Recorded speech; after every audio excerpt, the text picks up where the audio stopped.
మీరు మ్యూట్లో పెట్టుకోండి, శబ్దాలు వినబడుతున్నాయి. మాట్లాడే మాటలు కరెక్ట్గా వినబడాలంటే మీ దగ్గర నుండి వాయిస్ రాకూడదు. లక్ష్మీబాయ్ ఈ తలుపు బంద్ మమ్మీ యాక్సెప్ట్ చేయ.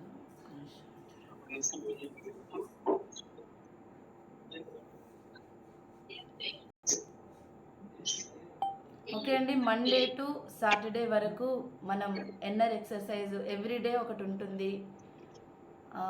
మౌన సాధన, అంతర్మౌన సాధన. సాధనకు సంబంధించి నా యొక్క అనుభవాలు మీ అందరి ద్వారా మీ అందరితోని చేయించాలనే ఒక తపన. ఇవన్నీ కూడా మీకు సాధనకి చాలా ఉపయోగపడతాయి. ఈరోజు మీ యొక్క ఎక్స్పీరియన్స్ షేర్ చేయండి. ఎన్నాళ్ళు అవుతుంది దీక్ష తీసుకొని? 1-2 అనుభవాలు షేర్ చేయండి. లక్ష్మీనారాయణ. మేడం, నేను తీసుకొని 3 సంవత్సరాలు అవుతుందమ్మా. ఓకే. కంటిన్యూ సాధన అయితే చేస్తున్నా, అక్కడికి రావడం రాలేదు, తక్కువ. మీ యొక్క అయితే సాధన చక్కగా జరుగుతుంది. ఏం వదిలిపెట్టకుండా రోజు చేస్తున్నాను. పొద్దున గంట, సాయంత్రం గంట ఓంకార సాధన చక్కగా జరుగుతుంది. నాకు రిజల్ట్ మీ దయ ఉంటే వస్తుంది. రిజల్ట్ రావాలి. చక్కగా సాధన జరుగుతుందని చెప్పేది మీరే, ఇంకా రిజల్ట్ రావాలని చెప్పేది మీరే. సాధన అయితే జరుగుతుంది, చక్కగా చేస్తున్నా.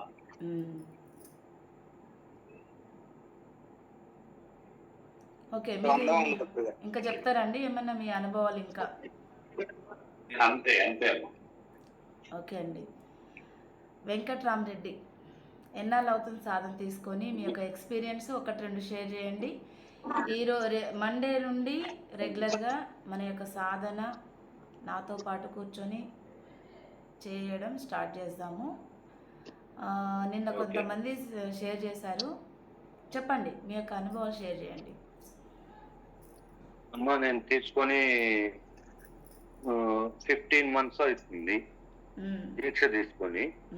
అయితే దీక్ష తీసుకున్నాక ఒక 10 days లోనే నాకు శివయ్య దర్శనం అయింది.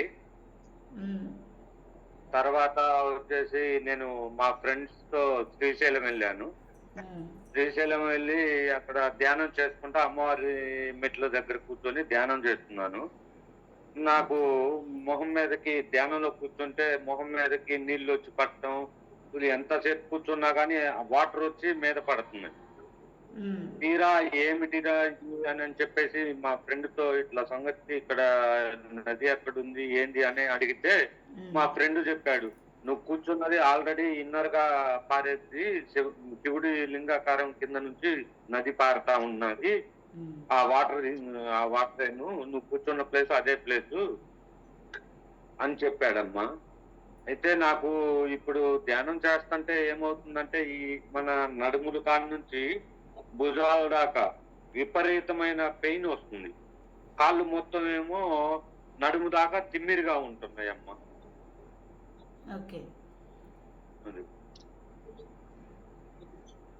అంతేనమ్మా.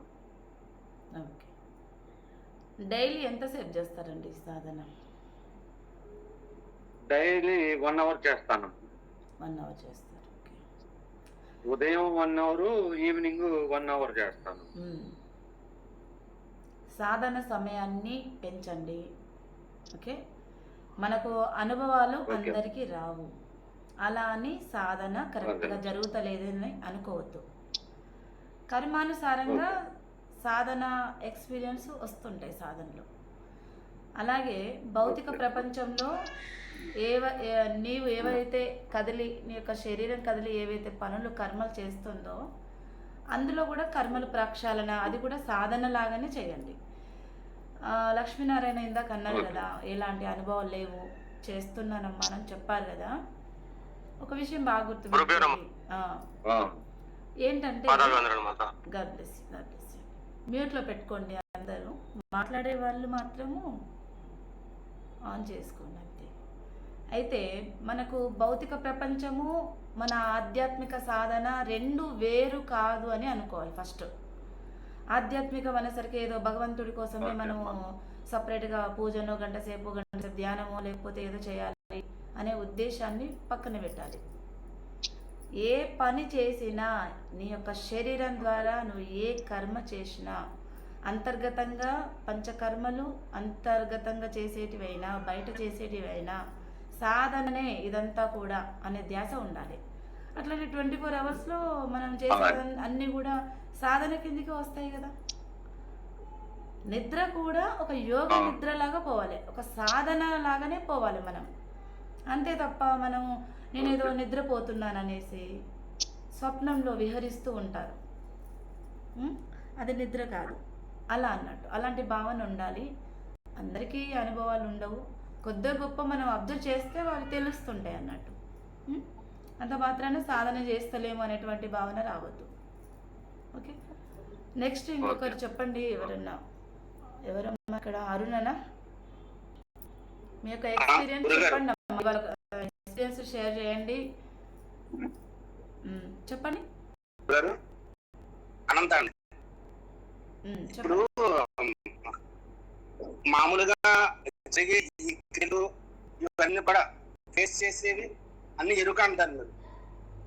అన్ని ఎరుక అంటే ఎరుకుతూనే ఉంటున్నాం, కానీ ఈ ద్వంద్వంలో ఉంటున్నాం. అందుకని ఇది మాయా సత్యమా అనే ద్వంద్వంలో కొట్టుకోవడం జరుగుతుంది. ఇది అర్థం కాదు, మళ్ళీ ఒక్కసారి ఖచ్చితంగా ఆ ప్రశ్నని మళ్ళీ షేర్ చేయండి, చెప్పండి.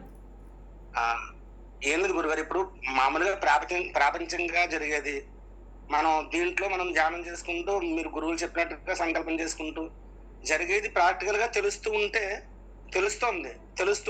ఈ ద్వంద్వం ఇది మాయా సత్యమా, ఇది రెండు ఒక భాగమేనా?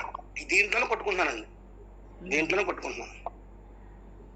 అయితే సత్యాసత్యాల మధ్యలో కొట్టుకుంటున్నాను. ద్వంద్వం అనేది ఉంటుందండి. అద్వైతంలోకి వెళ్ళినామంటే అసలు ఈ ప్రపంచం మీద మనం ఉండలేము, అసలు ఈ జన్మతో ఈ శరీరంతో ఉండలేము. అద్వైత్వం అని తెలిసినప్పుడు అంటే ఏది లేదు అంతా ఒకటే, నేనే ఉన్నాను అనే భావన మనకి ఎప్పుడైతే కలుగుతుందో, భావన కలగడం వేరు, అనుభూతి చెందుకుంటూ ప్రపంచంతో పని లేదు, ఇంకా నాకు ఇంకేం పని ఇక్కడ, నన్ను నేను తెలుసుకున్నా, అందరిలో నన్నే చూసుకుంటున్నా అనే భావన పూర్తి వచ్చేసరికి అద్వైత స్థితి అంటారు. ఆ స్థితి వచ్చిన వాళ్ళు ఇక్కడ ఉండరు.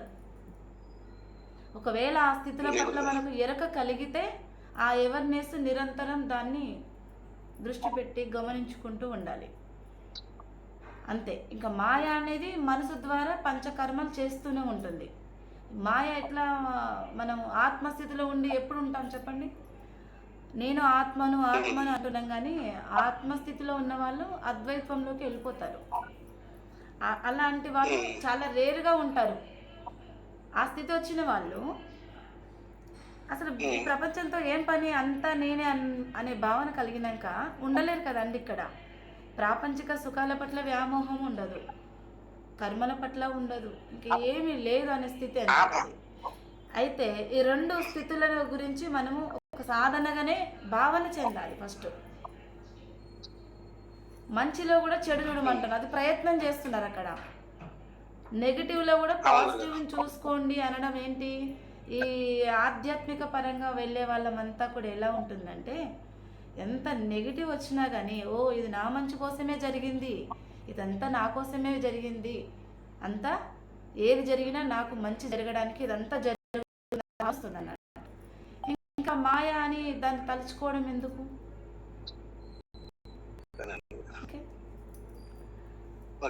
చెప్పండి అమ్మా, ఎన్నాళ్ళు అవుతుంది? నమస్కారం, పాదాలకి నమస్కారం అమ్మా.